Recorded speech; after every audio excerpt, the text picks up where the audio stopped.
Hi everyone. So I'm back in at Anns Hill Cemetery,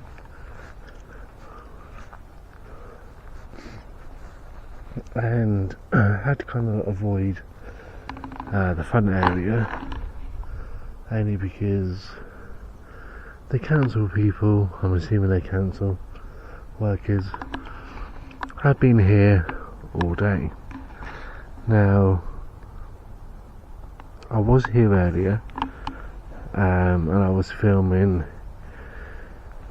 in the new, or what be the local school, the new site, the new cemetery. This is classed as the old, and the other side is classed as the new. So I have to be careful how I walk, because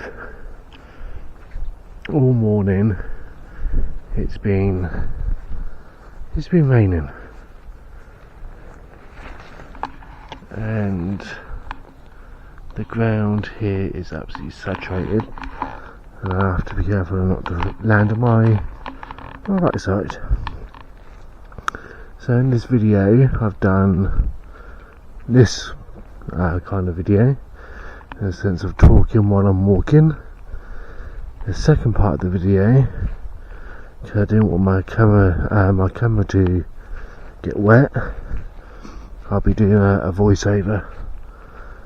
I've got a waterproof casing for this camera, but because of that, I can't talk because it just sounds muffled. So the second part will be me doing a voiceover. Now, by the looks of it, there's two young children buried here. I do feel that they're a brother and sister buried here. So I'm going to walk that way round. So I'm not walking it back, and the problem is these two are facing the same way, so they're kind of like facing each other. So I've got a funny feeling maybe like family. Again, they're old, so you've got John, Bailey, I think Jean, Bailey. I'm assuming they, again, hard to read, so I can't really read it. I'm assuming they're husband and wife. You've got Georgie, again I think Bailey, Joseph, and again I think Bailey. Can't read when they died. Can't tell you whether they're brothers or sisters or husband and wives, but I'm assuming that these two smaller graves could be children, or could be just a footstone. But the thing is, regardless, I can't, there's no way of walking around them. You've got a tree there blocking the entrance, and you've got a tree there and with two other graves.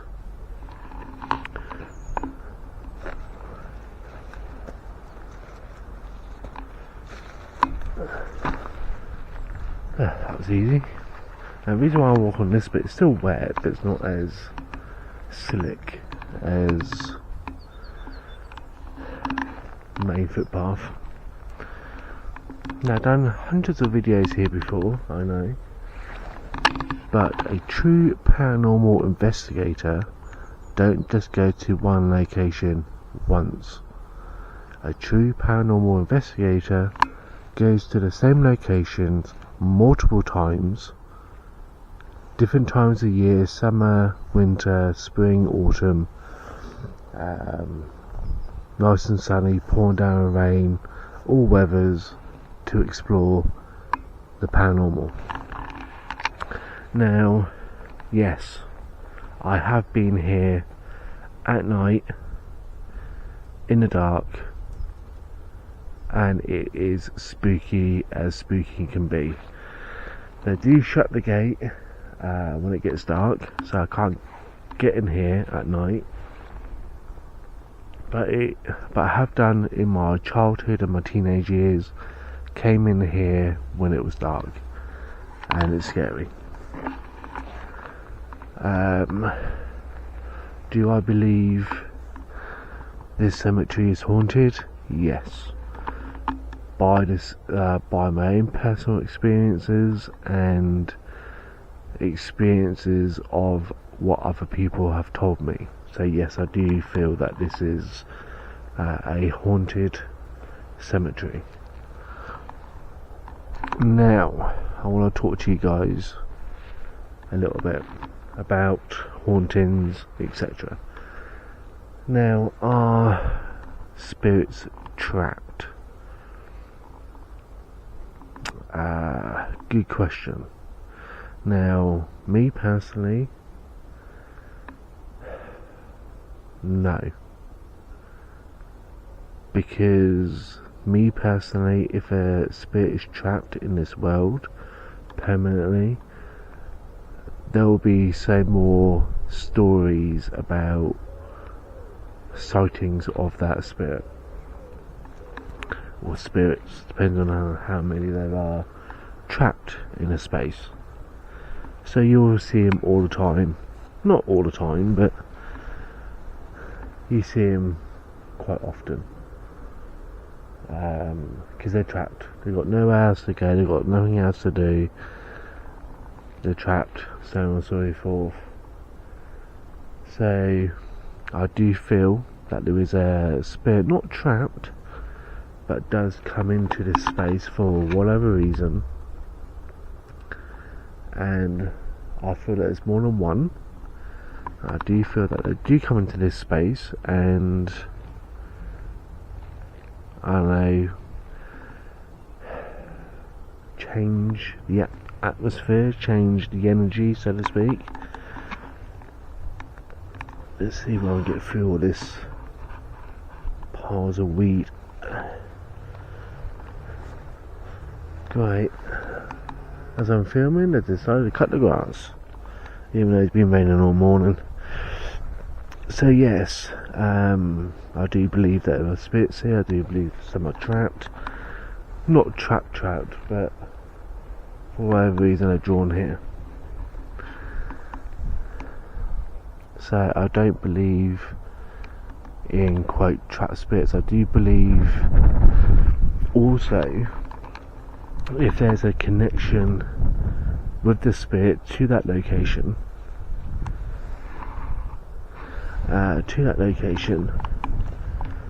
then they will spend time there. So if you have a family member that's passed on, especially children that's passed on, and they leave their parents behind, so they've gone over to the world of spirit, left their mum or dad or both behind, they'll come back and they'll spend as much time as they can with that parent, and vice versa. If a parent passes, they come back to see their children, but that does not mean that they're trapped. So for example, I've had readings before by mediums. I went through John Cavey. I went and done a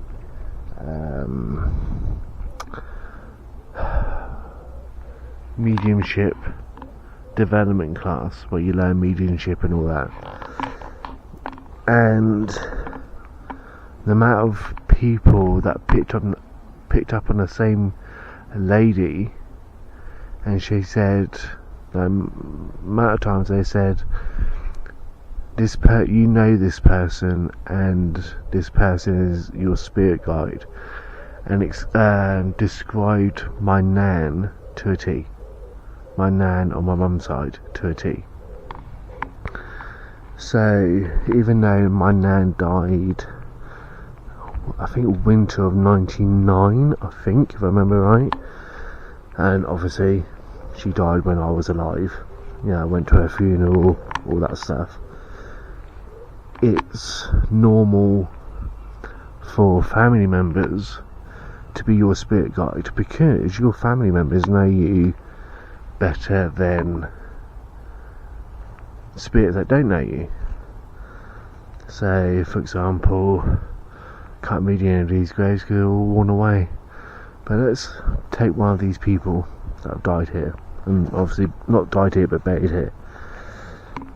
Yeah, they don't know me as a person, they don't know me as an individual, if that makes sense. They don't know me, but my family knows me.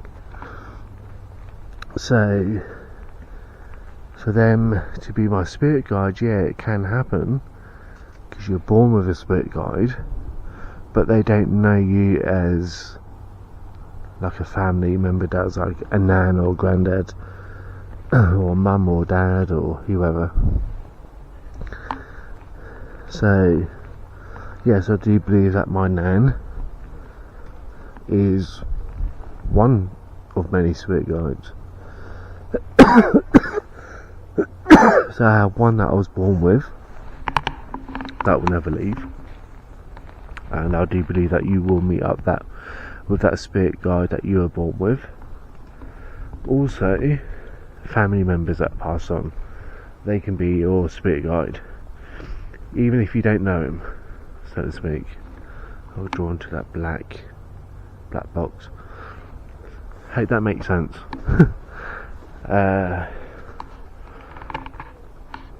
But yeah, so for me, it's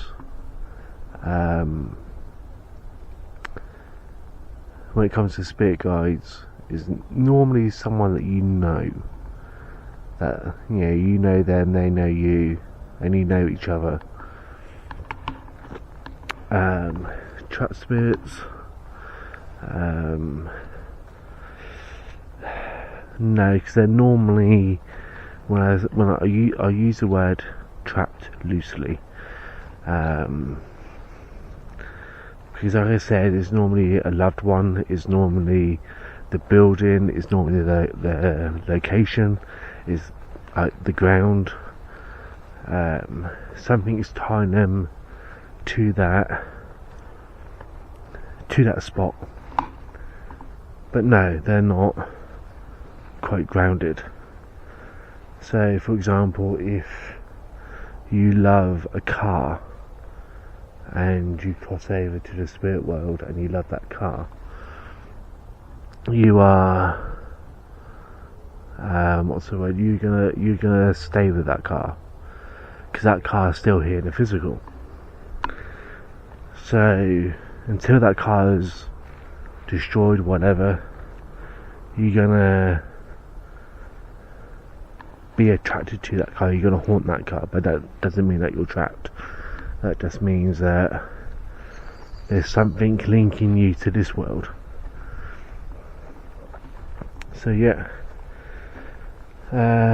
traumatic deaths as well can also not bring you back as a spirit, but more of a, what I like to call a ghost. It's energy, if that makes sense. So for example, if this branch falls on me and it's a tragic death and I'm no longer here,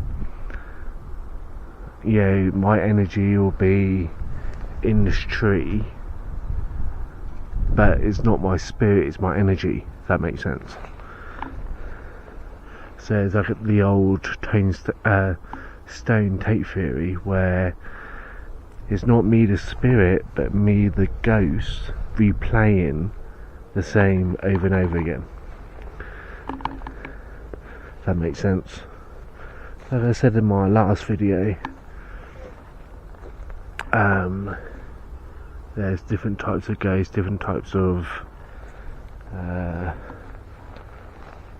things going on here. Like a poltergeist is not a spirit, it's energy, normally created by a person.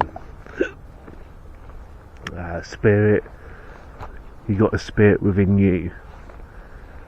A ghost is normally a replay of an event that happened. and that's me personally, and people are going to hate me for saying this, me personally, I would categorise that as more poltergeist than a spirit, because it's energy based. Yeah, if that makes sense. But it's not a poltergeist, because a poltergeist would move things, would make noises and throw things and whatnot, where a replay is a replay. You cannot interact with someone that has a replay. It's like a DVD. You can't change the story or the movie on the DVD. It is what it is. Can't react to it, you can't change it. So I've got about 2 hours of sunlight left, so I need to make this quick. I need to remember that I did film earlier, so I need to say some information back for that. So what's today? Saturday. So yesterday, Friday, I finished work, and on the way home I was umming and ahhing, should I go to Tesco's or should I get a takeaway? I couldn't be bothered to go to Tesco's and get food, so I decided to go to this restaurant that I've never been to before. It's been open a couple of years now. It's been open since the end of COVID, so a couple of years now it's been open. Never went in there, and I decided to go in there last night, and I ordered my food to go, and I saw a lady in the corner, so I must have been a good 10 feet away, and I saw, maybe even further, maybe 15 feet away, and I saw this lady shuffling some cards, and I'm like, they're way too big to be normal playing cards, like with the spades and the hearts and the clubs and that, way too big to be that kind of cards. And so I got up, took my order, and as I was leaving, I said to the lady, are they tarot cards? And we went into a full conversation about mediumships, different types of ghosts, about grounding, all sorts. So we swapped information. One of them's subscribed to my channel, so if you're watching this, hello. That conversation we had last night in the restaurant has a, what's the word? I can't get it out. I can't get the words out. Has aspired, is that the right word? Me to make this video. Yes, I've been here 100 times before. I used to live just down the road from here. This used to be on my doorstep. That's how I know about this place, and it has changed a hell of a lot over the years. But coming here has gave me the motivation. So speaking to the ladies, 2 ladies last night, one of them was a medium, the other one's interested in mediumship, and they have motivated me to come here today to make this video. So I hope you guys enjoy. I hope all of you enjoy. So anyway, talking about grounding, like I said, I thought I'll make this video on about a spirit. So where was I? So talked about angels or spirit guides, spoke about alleged trapped spirit again. How can I put this? If someone decided to take their own life, decided to end it early, that energy can stay within that space. So again, that opens up the door to that spirit coming back into that place because they knew after they did it and after they crossed over, they knew that what they did was wrong. So they can come back into that space and relive that energy because they knew what they did was wrong. They made a mistake and they can't undo that mistake. So they feel bad. William Dyke, who departed this life January 19th, 1890, age 23. So again, there are some other cases where someone else decided to take someone else's life. Again, that can create trauma, which can not trap, but again make that spirit energy, whatever you want to call it, to relive that energy. But that doesn't mean that they're trapped, if that makes sense. Is that their life is being cut short.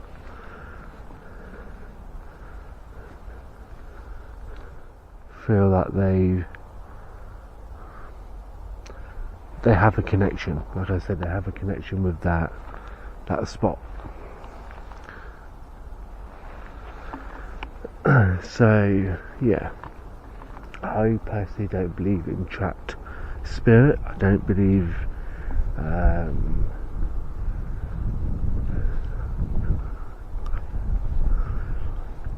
how can I put it? I don't believe in trapped spirit in the way people are describing trapped spirits. I believe, again, just my belief, that trapped spirits are not trapped, but they come back to that location for whatever reason. They feel, for whatever reason, they can't move on from that space. So like here, for example, in this cemetery, how many people were they back in this day, back in 1808, 1800s, 1900s, they were pretty much, I don't want to say God-fearing people, but they used to go to church.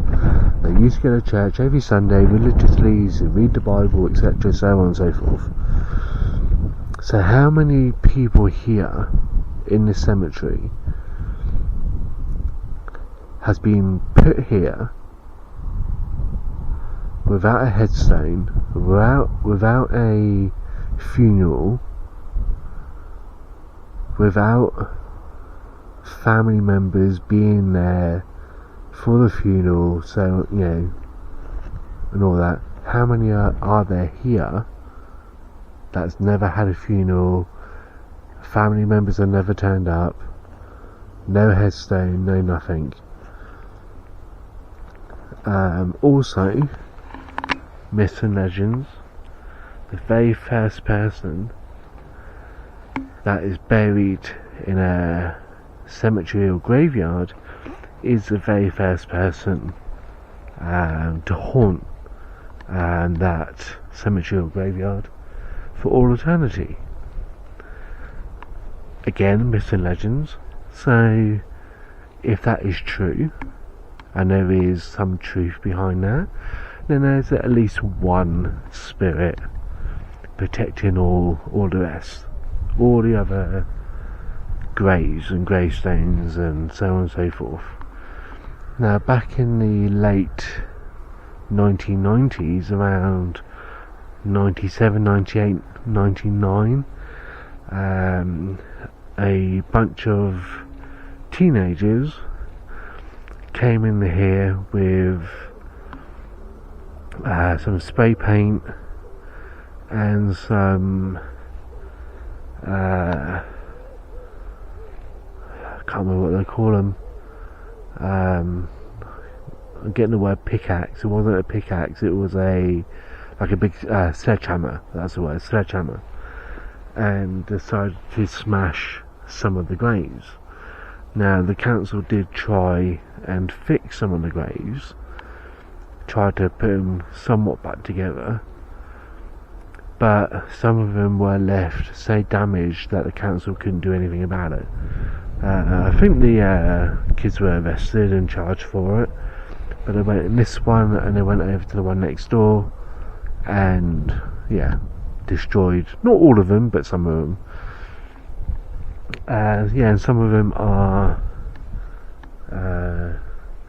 damaged because of old age. These are like over 100 years old, these graves. So what else can I talk about? Like I said, I want to keep it to a minimal. What I want to say before I carry on, if you like this video, give it a like or thumbs up, subscribe. Let me know whether you like this kind of video or whether you hate this kind of video.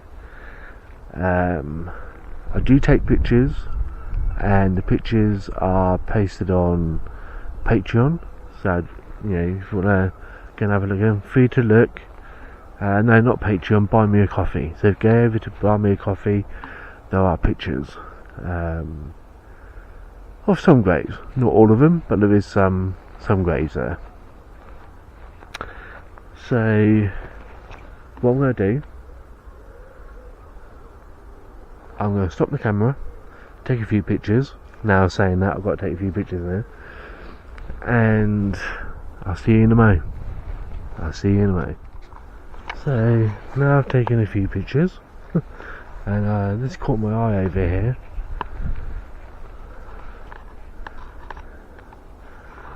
So this is the actual person's name, James Nobbies. That's the actual name. Died December 24th, 1899. He was 67.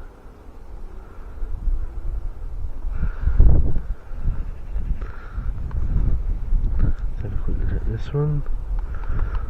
Thomas Henry Stars. I think it's 18 something. I think it's March 10th. But it's been so worn away. And Elizabeth, so husband and wife. Can't read the date. But yeah, let's get out of this area. But yeah. So yeah, what was I talking about?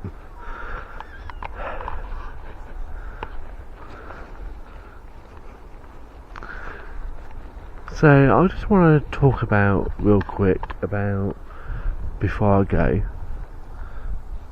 before I start heading out the door, is about again spirit guides. We all have one, and when I was, because I had to get a town called Fareham to pick up some crystals, and because I got a Christmas fair next Sunday, I got a Christmas fair, so I had to get some crystals for that. And I saw he must have been at least no older than 13, and I feel with him, and I could be completely wrong, I didn't say anything to the boy or to his dad, but I feel that he had leukemia, I think. And I was kind of drawn to him. I wanted to I want to tell you what I saw first, and then you'll understand where I'm coming from. But when I saw him,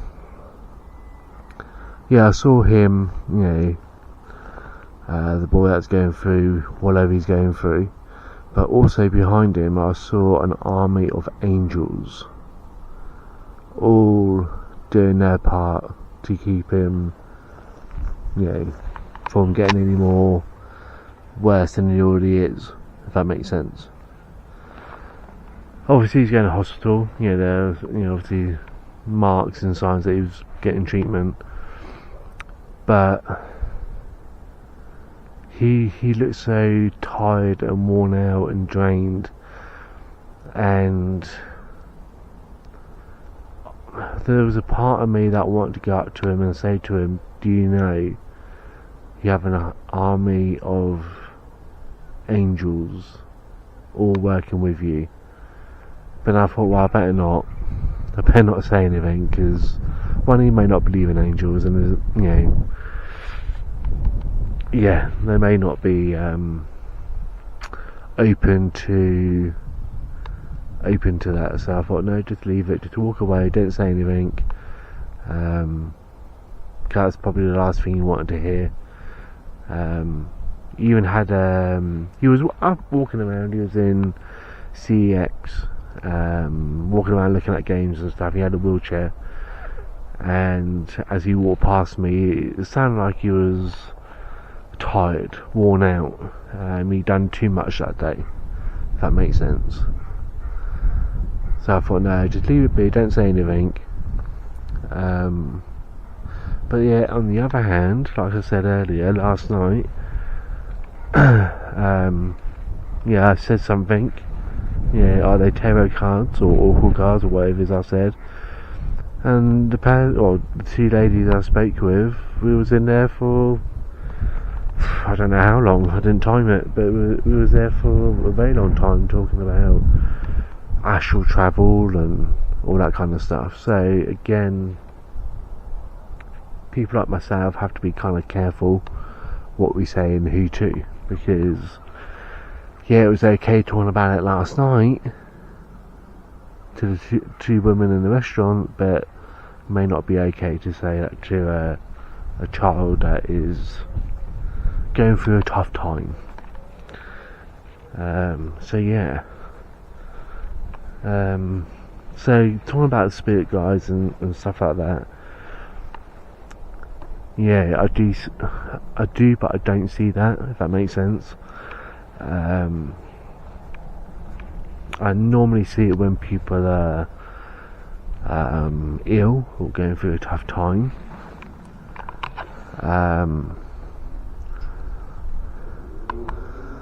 But all you have to do is ask. Yeah, when it comes to spirit guides, archangels, any kind of angel, it doesn't matter what angel, ask. Because when you ask, you will receive.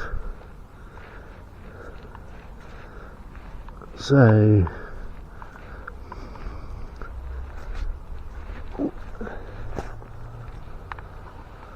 yeah, so ask. If you're struggling with whatever, ask your spirit guide to step in and help. That's that gate I found the other week, or the last time I was here. But yeah, ask your spirit guide to come in and help, or ask any angel to come in and help. And don't be scared. That's what they're there for. They're there to help. That's what they're called, guardian, or guardian. They're there to help. Yeah, there's people out there that say, I'm the guardian of so and so, because that person is under the age of 16, so I'm their guardian. Yeah. If I say to my parents, are you my guardian? They'll say, yeah, I'm your guardian, because they're my parents. Same with spirit guides. And there's a clue there, guys and girls. I've just said it. Spirit guide. They guide you through whatever it is that you need to guide through. They can put things in place, but they can't force you to accept it. So this medium said to me, will I meet the person of my dreams?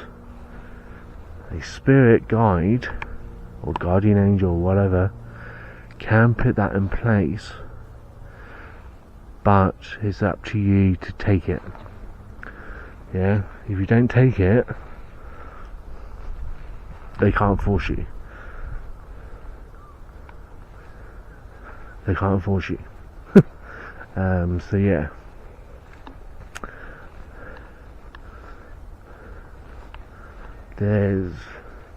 I like to say at the moment, I like to say there's no spirit of any kind that can force you into doing anything you don't want to do. It's the living. It's not spirit that you need to worry about, it's the living you need to worry about.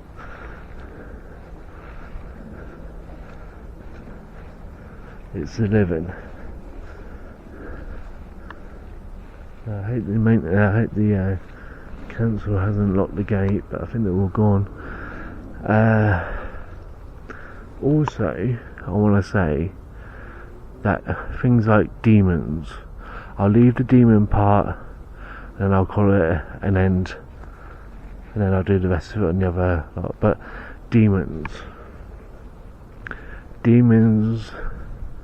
were created, again, my opinion, not saying it's true, my opinion, that demons were created by the Bible, by Christians, by religious people, to scare people into going to church. That is why they created demons. Now you're gonna say, yeah, but if you believe in guardian angels, all things are all beautiful and guiding, then you have to believe in demons. Good point. Well, that's the other thing I was gonna also say, is that if as soon as you look up and say demons are real, you're inviting them into your life. You're inviting that demon into your life. So by saying demons are not real, they are created by the church to scare you to go to church, you're not accepting that at all. You're not accepting any kind of demon or Satanism. Again, Satanism was created by the Antichrist, if you want to call it that. So they go hand in hand. People like me believe, yes, there are negative people in this world. I'm not going to go through the whole list. Oh, before I do, we used to call that red one the devil grave, because it was red. Fitting, isn't it? Yeah, we used to call that one the devil grave, because it was red.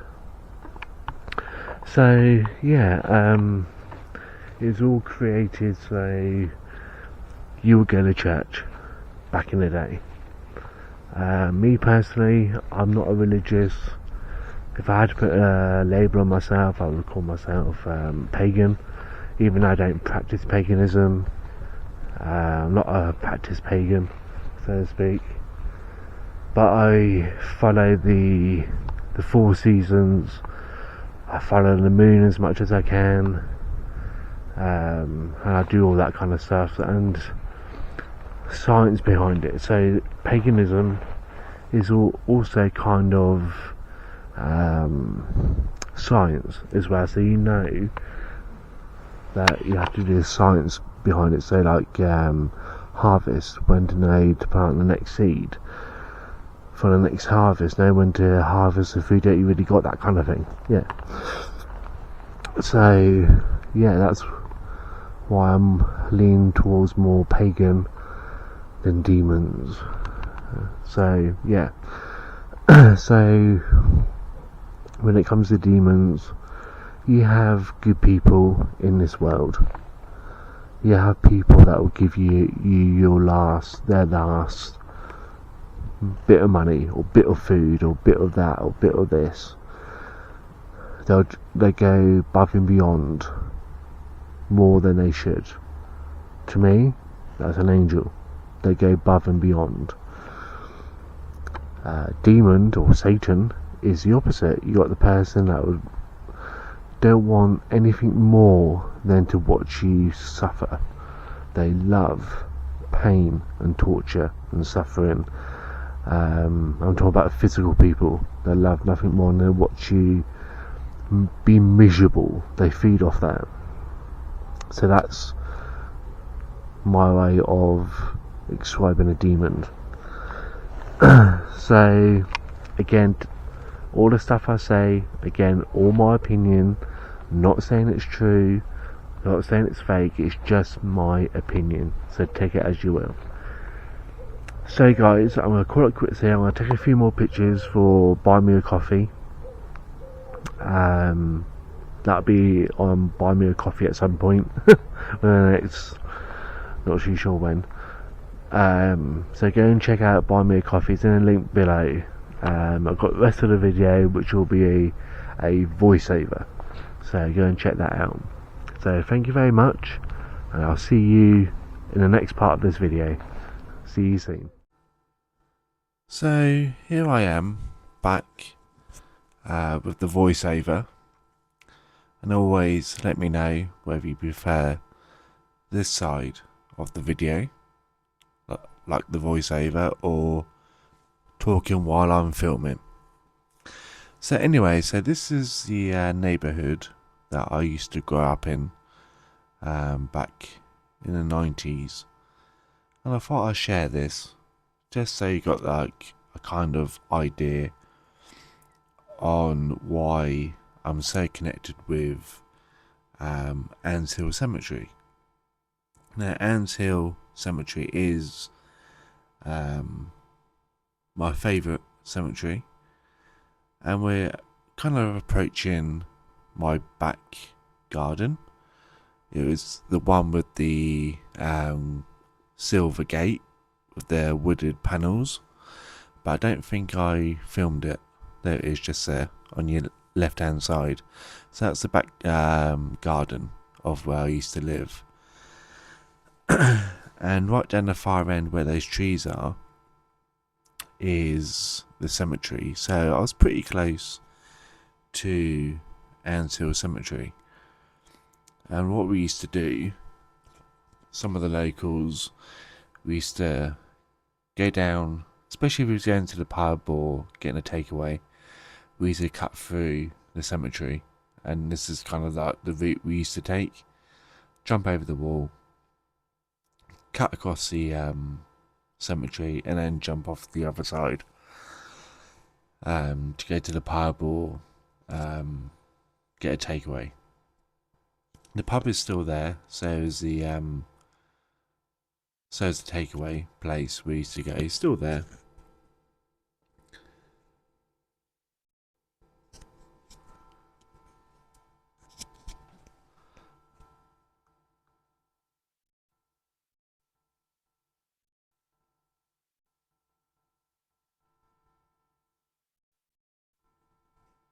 But hopefully, it kind of shows the kind of how close I used to live back in the day.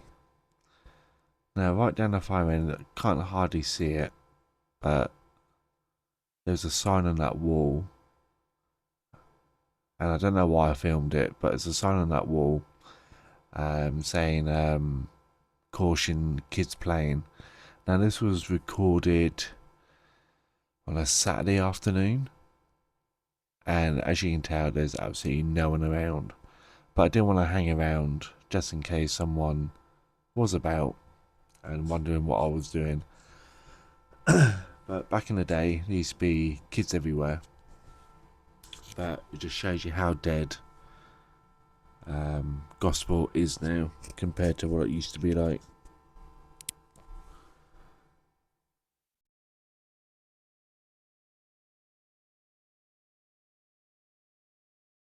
But yeah, that's so on the right hand side, that's where the wall to the old cemetery is.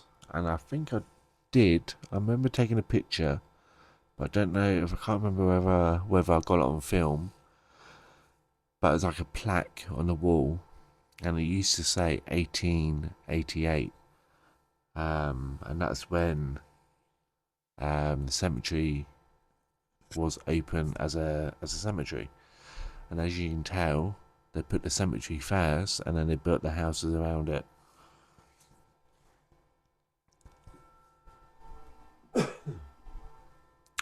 And what they used to do, and again, it's just a story that I was told, is that when they used to build the houses on the left-hand side, they employed homeless people.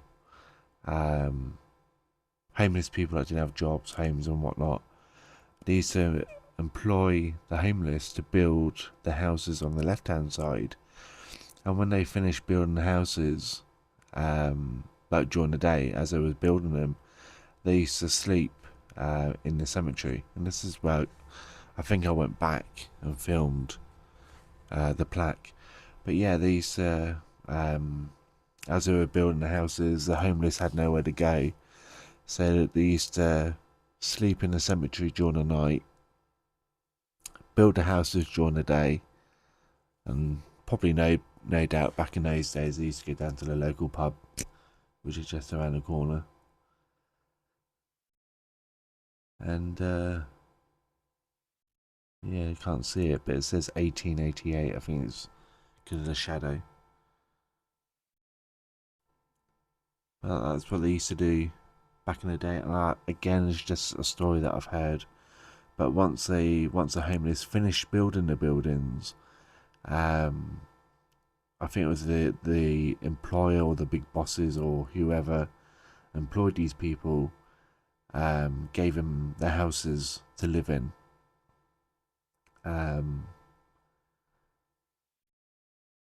So back in the 80s and 90s, there were down the street there were what's the word? Elderly people that remember when their houses were built, and I think they were the ones, and I'm not sure, so don't quote me on this, but I think were the ones that were homeless, and that's the street that I used to live on, just on the other end. And yeah, I think they're the ones that were homeless and that built the houses. But again, I'm just speculating. I'm not 100% sure, and unfortunately, none of them are alive today for me to ask whether that's true or not. All of them are passed away and gone to a better place. Again, another story in Andes Hill Cemetery. The reason why there's two churches, or two buildings that look like churches, is that one of them was an actual church where they had the funerals and whatnot, and the other one was a pump station. Because Andes Hill, because the whole of Gosport is on sea level, or just about above sea level. So when they dug down, they hit the water level, and when they used to dig the graves, they used to fill up with water over time. So what they did was to build a pump station, obviously have drainage, and they used to pump the water out. Because when they dig 6 feet or 12 feet, they used to hit the water level. But I can't remember. I think I have shown that in previous videos.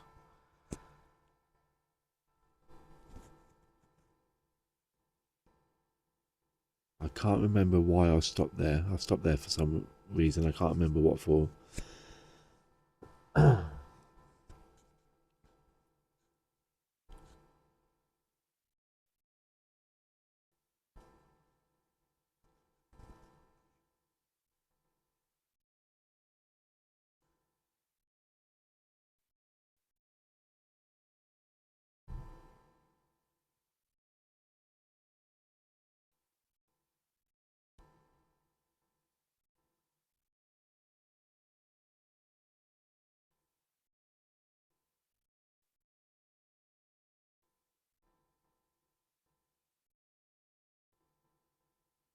So I'm going to stop talking for a bit until we get to the new part of the cemetery.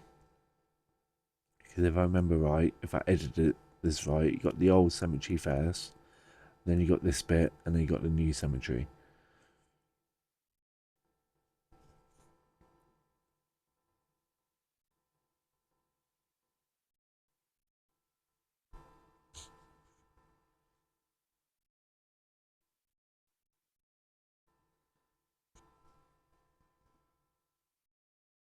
So if I remember right, all these buildings, all these homes I should say, were built, I think, after the Second World War, I think. And obviously back then, most of the men that fought in the Second World War had no jobs. If they had jobs, the buildings were bombed, or their houses were bombed, so they were homeless in that sense. Gosport is right next to Portsmouth, and Portsmouth and the surrounding areas were heavily bombed, obviously, during the Second World War. So they had to rebuild parts of Portsmouth, parts of Gosport. So these were all built afterwards. So now we're in the new cemetery, and it was raining pretty hard, so I had to put the waterproof cover over my camera. So that's one of the reasons why I'm doing a voiceover. So this cemetery is connected to the other old Anshill cemetery, and this one seems to be more organised in the sense of like all the graves seem to be like you would see in a normal grave, like graveyard, cemetery, whatever you want to call it. Where all the graves are all lined up.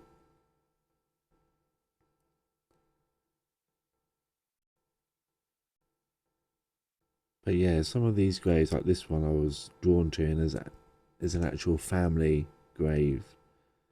I can't remember exactly the name of the family, but the whole family there. So some of them look like it's just one grave for one person, but there's up to like 5 people buried in one small little grave.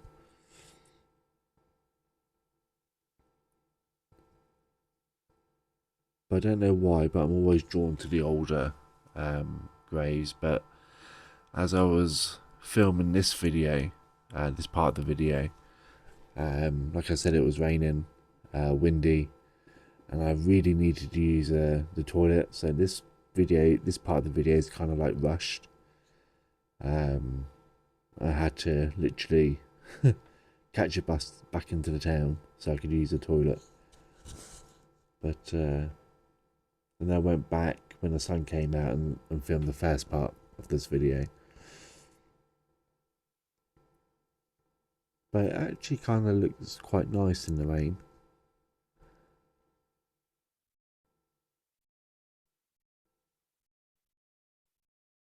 But yeah, I think I got to that part and it was just like swamp, so I just turned around and went back.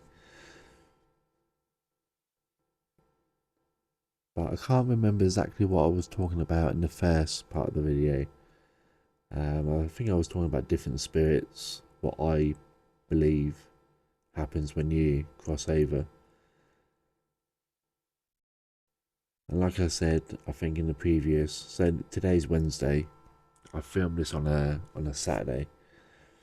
So if I remember right, the reason why places are haunted, the reason why spirits linger, is one because a traumatic death, so their energy lingers, but it's like a replay. And a spirit is a more intelligent, and it knows what's going on, and it just comes and goes. But normally when a spirit is attached to a place, is normally either the place itself or the person or an object that's in that place. And again, demons are just a fabrication of a religion. if you're bad in this world, you're going to be bad in the next. If you're good in this world, you're going to be good in the next. No one really truly knows what happens when you cross over.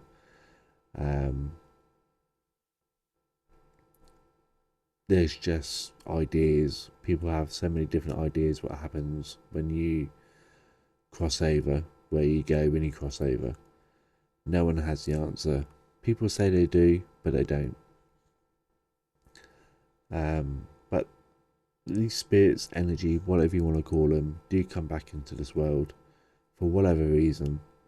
And I do believe that you can catch them on camera and you can see him and talk to him and communicate with spirit. But again, that's just my belief.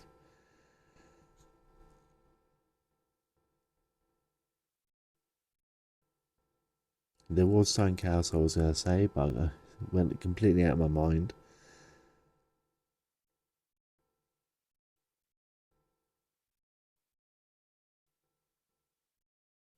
It will come back to me, I promise. I am planning on going back this Saturday, back to Anne's Hill, only because I'm getting a tattoo done on Saturday. This Saturday coming, Saturday the 7th, 6th, sorry. And I'm planning on going back to Gosport just to make another video.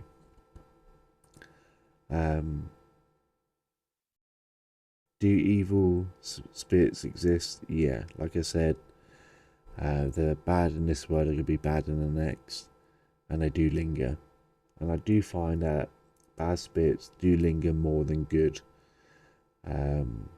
If a good spirit is good, then they are at peace when they die. If you're a bad person in this world, it kind of keeps you in this world because you don't really want to go to the next, if that makes sense. It's more fear based. What happens when you cross over? So people are scared because they know that what they've done in this world is wrong. So that's why it's more negative than positive in this world. And not only that, if you drink alcohol, so if you're an alcoholic or you're addicted to drugs and stuff like that, it's more easy for the negative to latch on to that energy, because your guard is down, your energy is down, your aura is down, because you're destroying that with whatever it is you're taking. So thanks for watching, and I'll see you all next time.